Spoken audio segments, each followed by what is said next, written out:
Ang sarap pala ng big head fish pag isinigang sa sariwang sampalok at nilagyan ko dyan ng gulay na mustasa para mas masustansya.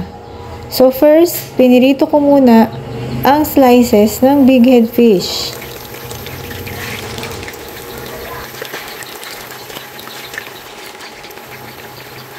Mas masarap din kasi kapag pinirito, di ba?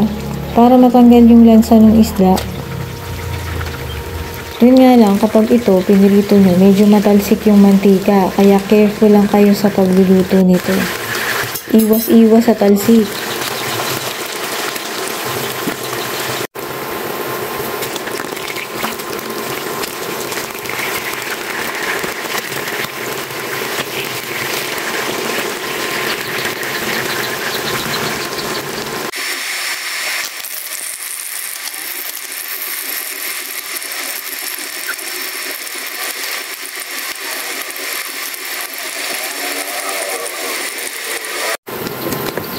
So yan, luto na ang mga big head fish slices. So, kinuha ko na.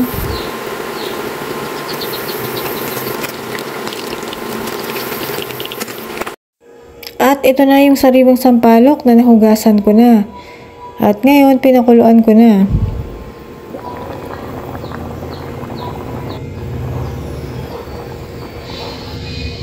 So yan, nung lumambot na, pinisa ko na yung sampalok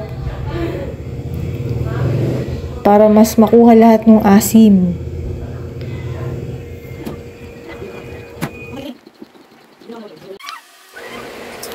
After kong mapisa lahat ng sampalok, nilagyan ko na ng water, tapos in-strain ko na.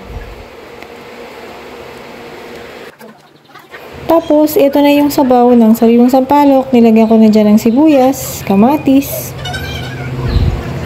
at green na sili. Tapos, dinagdagan ko ng water yung sabaw. Tapos, kinover ko na at pinakuluan. And then, naglagay na ako dyan ng asin.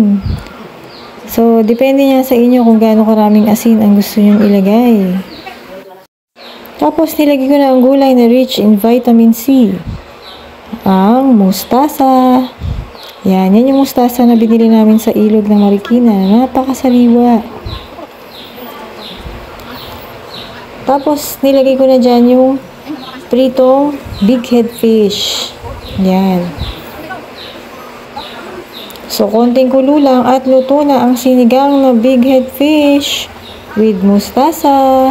Paki-follow po ako dito at paki-subscribe sa aking YouTube channel. Ang sarap higupin ng maasim na sabaw. Tapos yung big head fish, medyo malinamnam. Kaya mas lalong mas masarap. Next time na magsigang kayo, try nyo gumamit ng sariwang sampalok. Diba? Mas healthy pa. So, ano to? Rich in vitamin C. Lalong-lalo na ngayon, uso ang mga sipon. Ubo. So, ito ay natural vitamin C.